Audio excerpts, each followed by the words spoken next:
kok tiba-tiba ngomong tentang ijazah palsu dan mengatakan bahwa tunjukkan saja ijazah palsunya, ijazah aslinya. Padahal itu kan sebetulnya isu yang sudah hampir-hampir selesai karena tinggal dimajukan ke pengadilan kan. Terus tapi juga Pak Prabowo beliau serang kasus yang tadi harga BBM kenaikan. Sebentar. Pak JK tidak pernah menyerang Pak Prabowo itu. Ya. Oke, saya salah. Ya, Anda masih di Rakyat Bersuara bersama saya Yanufus. Bang Ade, apakah Anda masih kekeh bahwa potongan itu memang salah diksinya? Oh iya, itu saya tidak pernah berubah. Saya mengatakan bahwa kalau kita lihat hanya 2 menit itu 2 menit pernyataan di 2 menit itu bermasalah. Ya. Tadi kan dikatakan, apakah Anda menonton yang berapa 40 menit ya? Kalau saya memang tidak, itu kan satu grup ya. Si kedua teman saya itu nonton, saya tidak. Saya cuma nonton yang 2 menit itu, oke? Dan mereka menonton tanpa mengatakan, dan saya rasa saya pun sudah melihat sekarang cuplikan-cuplikannya. Cuplikan yang tadi pada menit keberapa tadi, Stein? Yang satu kan menit ke-9 ya? 28 kan jauh itu. Ya. Jadi ada selisih waktu yang cukup jauh antara ketika dia mengatakan dalam ajaran baik Islam maupun Kristen punya pendapat yang sama, membunuh itu adalah sesuatu yang syahid. Nah, kalimat itu adalah kalimat yang dalam pandangan saya bermasalah. Dan menurut saya, seperti tadi Anda katakan, dalam puluhan tahun terakhir, saya itu memang terus melakukan upaya untuk menenteramkan barangkali ya, untuk mengatakan bahwa Islam dan Kristen itu adalah saudara di Indonesia. Kita adalah bagian dari satu keluarga. Saya sedih sekali apa yang terjadi di Ambon, sedih sekali dengan apa yang terjadi di Poso. Maka kita harus selalu mengingatkan masyarakat Indonesia bahwa, hey, ini Kristen itu saudara kita ya. Orang Kristen juga melihat, hey, Islam itu saudara kita ya. Jadi terus-menerus kita harus mengingatkan publik. Nah, termasuk yang soal tadi disebut Pak Gilbert, itu kan Pak Abdul Somad kan yang bilang bahwa di salib itu ada jin kafir. Saya juga mengangkat itu. Saya mengatakan bahwa nggak pernah ada dalam ajaran Islam yang mengatakan bahwa di dalam salib itu ada jin kafir. Tentu aja tadi pendeta bilang, ya saya kan orang Kristen, saya nggak enak masuk ke wilayahnya orang Islam. Tapi kan saya orang Islam. Ya, saya harus mengingatkan bahwa itu tidak benar, tidak pernah ada itu. Dan itu ya debat biasa aja. Ada yang tetap percaya bahwa ada itu ajaran semacam itu. Nah, kembali ke soal Pak Yusuf Kalla, menurut saya harus sebagai seorang Islam mengingatkan bahwa itu tidak pernah ada ya ajaran yang mengatakan membunuh umat beragama lain adalah sesuatu yang syahid. Apa itu yang akhirnya membuat Anda nggak jadi untuk minta maaf, Bang? Sebentar dong. Sebentar dulu, Bang Aziz. Ya, apakah itu yang akhirnya membuat Anda batal untuk minta maaf, Bang Ade? Enggak, yang saya batal minta maaf itu adalah karena saya tidak melihat bahwa di kubunya Pak JK atau para pendukungnya ini ada semangat untuk berdamai.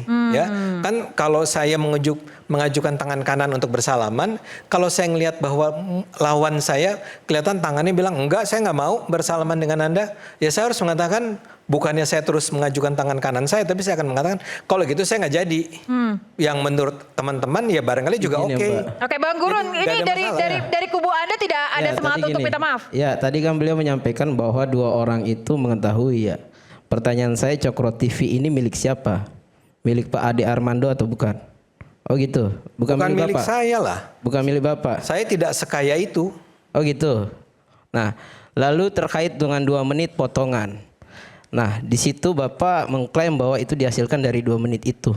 Nah, kami kecewa, sangat sakit perasaannya. Bapak adalah seorang figur intelektual. Bapak tidak mencantumkan sumber informasi, footnote, catatan kaki. Bahkan menurut kami, mohon maaf, diksi dari Pak JK ini tidak bermasalah potongan itu. Nah, yang menjadi masalah adalah narasi yang dibangun.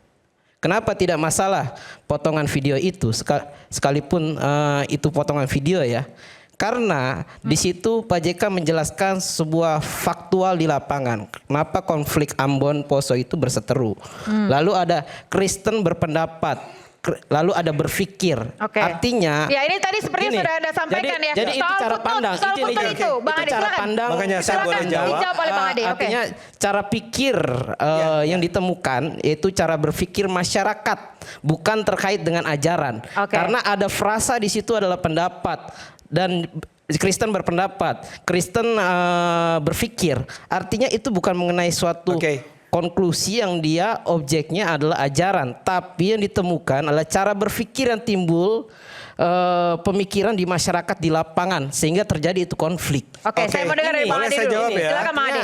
Anda, kita boleh berbeda pendapat, nggak ada masalah.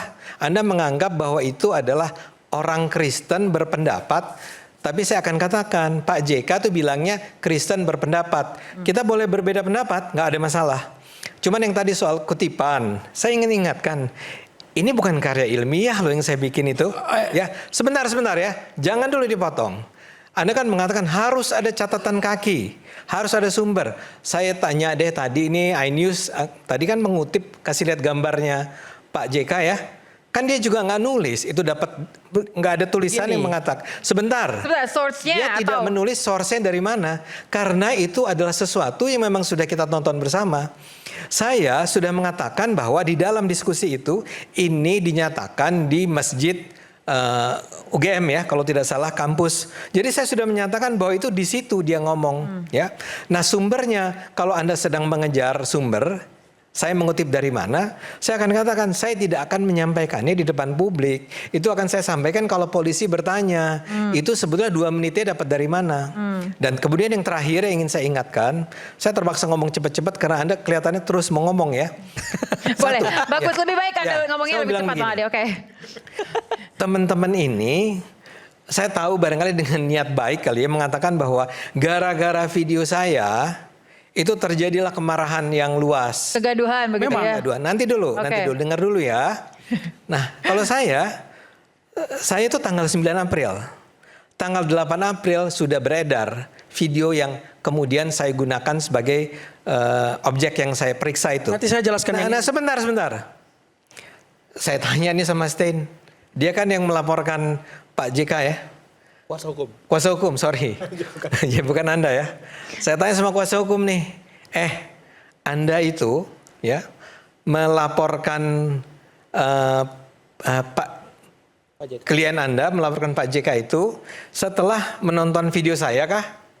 Yang 30 menit, enggak, yang saya kan 30 menit. Ya. Apakah karena video saya yang di Cokro TV? Karena tadi kan asumsinya adalah gara-gara video saya di Cokro TV timbul kemarahan. Ini contoh paling gampang nih. Saya nanya sama beliau, apakah karena video saya Anda mengadukan atau klien Anda atau Anda mengadukan Pak JK? Ternyata tidak. Oke. Ternyata tim mereka ini menonton video yang 2 menit entah sama dengan yang sudah beredar sebelumnya. Yang sudah beredar. Apakah sama dengan yang saya pakai sebagai sourcing itu belum tentu juga. Saya mau bilang waktu itu sudah banyak video-video 2 menit, mungkin dari beragam source yang berbeda yang bicara tentang yang 2 menit itu. Saya namanya juga programnya Kupas Berita. Kami mengupas sesuatu yang sedang diberitakan orang banyak. Ketika itu sudah ramai. Dan dalam bentuk podcast. Saya dalam bentuk podcast, tapi saya mau bilang yang 2 menit itu udah banyak yang komentar, yang marah-marah di 2 menit itu juga sudah banyak. Yang saya juga hormati sebagai kebebasan berekspresi mereka. Jadi jangan menurut saya ya, jangan berhalusinasi bahwa video saya di Cokro itu hebat banget gitu loh. Pas saya muncul, saya akan tunjukkan. Saya muncul, tiba-tiba timbul kemarahan. Dan menurut saya kalau ada 18 organisasi itu rame-rame melapor ke polisi, itu mah biasa-biasa aja dalam demokrasi. Oke, sebentar sebelum kita terlalu jauh. 40 organisasi datang ke polisi melaporkan saya juga nggak apa-apa, ya laporkan aja. Itu hak Anda untuk melaporkan saya. Saya cuma bilang, tapi kan nggak ada yang demo, tidak ada yang marah-marah, tidak ada yang terhasut, membenci antar umat Islam dengan umat Kristen. Kita lihat itu nggak ada. Kita lihat di kolom komentar. Kalau itu berdebat di kolom komentar, itu kan dunia medsos tuh ya segitu ceritanya. Dan orang saling menyerang, bebas berkomentar di ruang maya ya. Jadi itu saja penjelasan saya. Baik. Ini sebelum kita kemana-mana, saya mau tanya dulu ke Bung Henry sebagai pakar komunikasi politik begitu ya.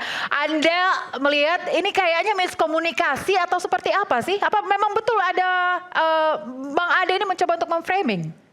Ya, bismillahirrahmanirrahim. Assalamualaikum warahmatullahi wabarakatuh. Waalaikumsalam warahmatullahi wabarakatuh. Yang pertama, saya sih berusaha menyimpulkan bahwa 6 orang kawan saya yang ada di atas panggung termasuk Mbak Aya, 7 berarti, itu tidak ada yang punya niat negatif sebetulnya. Ini kan tentang perbedaan pendapat saja. Bahkan pertanyaan saya yang pertama itu adalah rakyat bersuara ini hari ini tujuannya show atau musyawarah untuk mufakat sehingga ada sebuah kesimpulan yang menyatakan bahwa sebetulnya ini nggak ada masalah apa-apa. Ini hanya show saja. Nah itu kan yang harus dimengerti juga sehingga penonton juga nggak akan menantikan bahwa akan ada tabayun musyawarah mufakat di ujung acara ini. Karena kan apa yang disampaikan oleh Pendeta Gilbert, kemudian Bang Rasman, semua narasumber di sini itu semuanya benar semua menurut mereka. Ya kan? Kalau dalam teori komunikasi kan ada indifference teori dan lain-lain. Jadi silakan saja berbeda pendapat dan itu sah-sah saja. Tapi kalau kita coba mundur ke belakang, ini kan banyak persepsi yang dibangun sebelum case ini terjadi. Misalnya ada media yang menyatakan bahwa Pak JK merasa diserang setelah dia bicara tentang ijazah Pak Jokowi.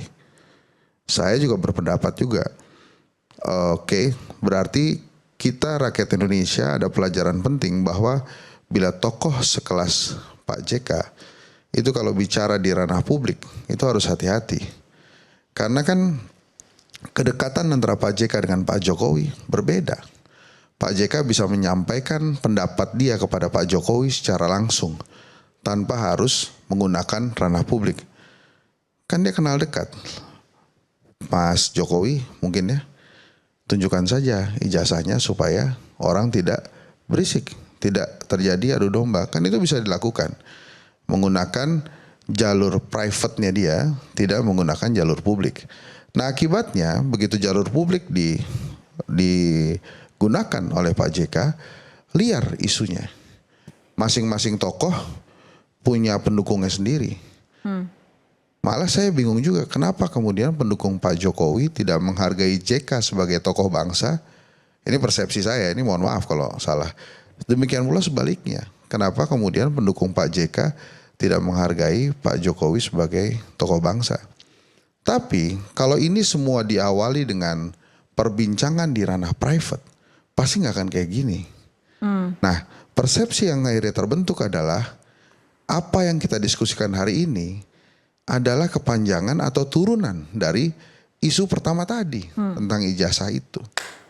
Nah hari ini kita sama-sama mencatat kan ini sebentar, berarti menurut Anda ini ada kaitannya ini? Oh iya dong. Oke. Kan nggak mungkin tiba-tiba. Ini kita just make it clear aja. Nggak, itu kan persepsi Mbak. Nggak bisa Anda garis bawahi bahwa keputusan hari ini adalah ini berkaitan, nggak gitu. Ini persepsi, opini saya dan mungkin bisa salah juga. Nah, kemudian apa yang disampaikan Bung Aziz betul. Apa yang disampaikan Bung Stein betul juga. Menurut Bung Aziz dan Bung Stein. Yang disampaikan Bang Armando, Ade Armando benar juga. Yang disampaikan Bang Gurun benar juga menurut mereka berdua. Yang disampaikan Bang Rasman betul, yang disampaikan Pak Gurun betul. Pak Pendeta Gilbert betul. Jadi menurut saya ini kita terlalu terbiasa untuk bertempur di hal yang sebetulnya bisa diselesaikan dengan pertemuan 3, 4 mata, 6 mata, 8 mata dan selesai. Nggak kemana-mana. Nah, kalau itu dilakukan, maka demokrasi Indonesia tidak akan kembali berisik tentang menunjuk siapa yang salah, siapa yang benar, dan itu harus diselesaikan di ranah hukum. Ini kan dikit-dikit lapor, dikit-dikit lapor. Saya sih senang-senang aja begitu ada satu case, kemudian saling lapor, yang pasti muncul adalah artis baru. Selebritis baru, tokoh baru, siapa nih orang? Tiba-tiba muncul kan, ya nggak apa-apa juga itu hak dia. Jadi ngetop toh. Dan di rakyat bersuara ini kan banyak banget seleb-seleb baru yang muncul gitu. Saya sih happy-happy aja, artinya memang ruang demokrasi kita tumbuh. Nah kemudian kalau saya ditanya apa pendapat saya tentang case ini, menurut saya ada ruang yang sama-sama bisa ditelaah lebih dalam untuk saling memaafkan. Nah kalau sudah begitu, balik lagi ke pertanyaan saya di awal. Ini acara rakyat bersuara hanya untuk show saja atau ingin musyawarah mufakat saling tabayun, saling memaafkan. Tentu kita ingin melihat ya fakta-fakta yang terjadi kenapa akhirnya Bang Ade dilaporkan. Tapi kalau saya mau tanya Bang, Show kan berarti kan?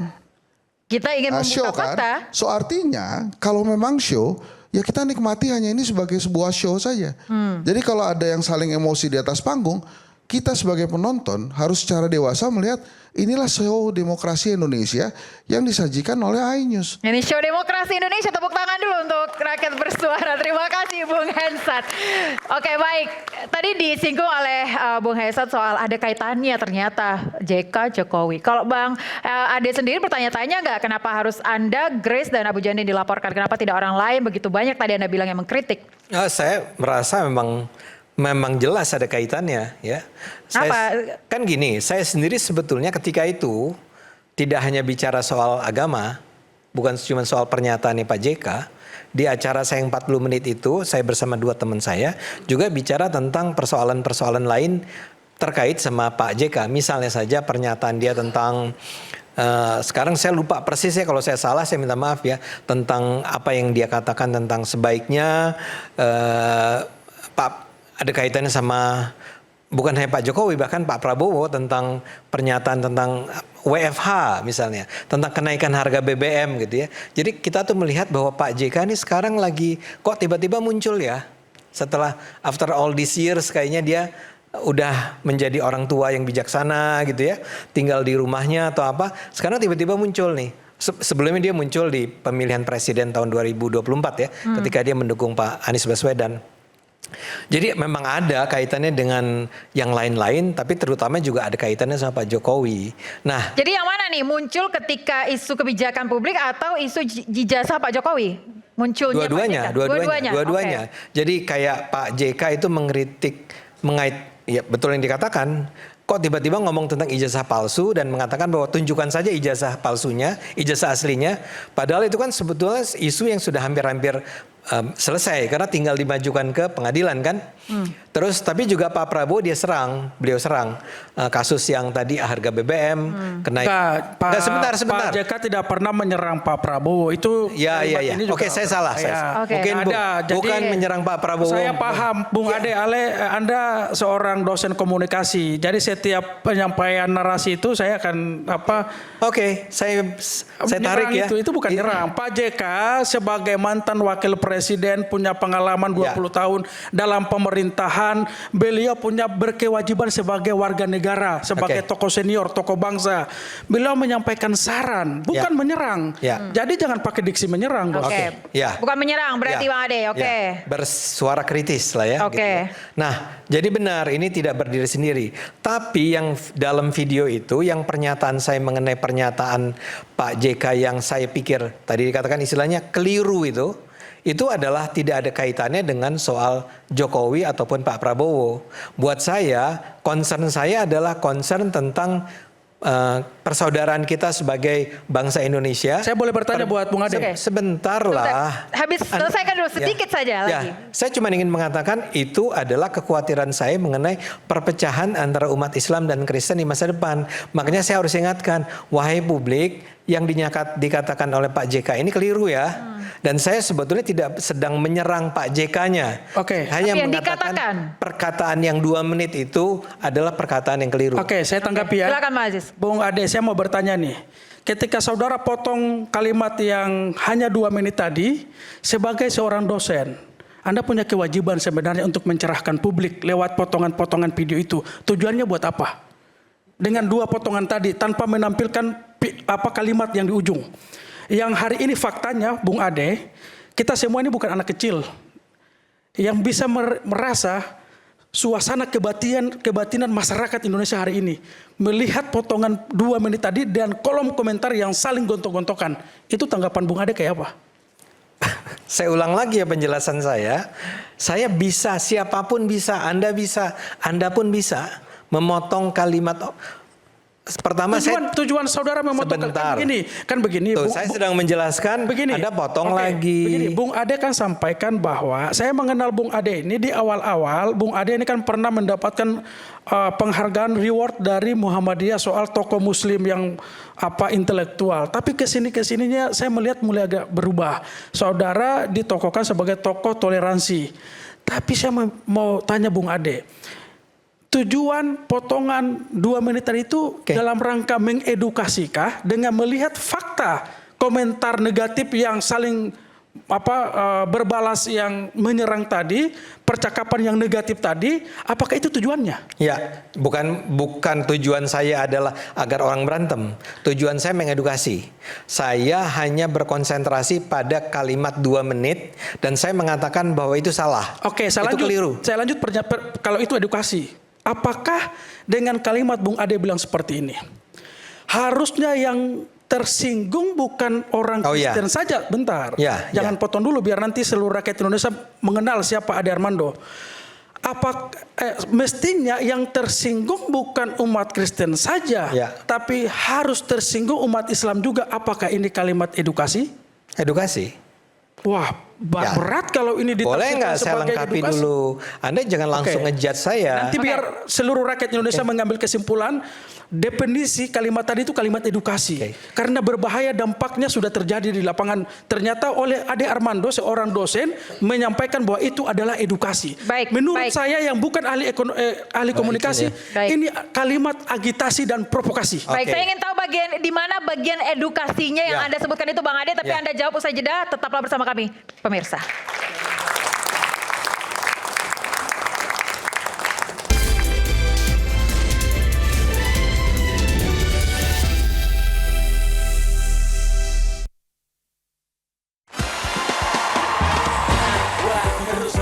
Seruput aduh. Luwak hitam baru dengan teknologi slow roasting bikin nyaman di lambung. Menangkan 20 emas murni dari Kopi Luwak. Kumpulkan kopi luwak favoritmu, tata menjadi rangkaian yang menarik, foto atau video, upload ke sosial media, dan tag @kopiluwakofficial. Buruan kirim, jangan sampai ketinggalan. Luwak hitam baru.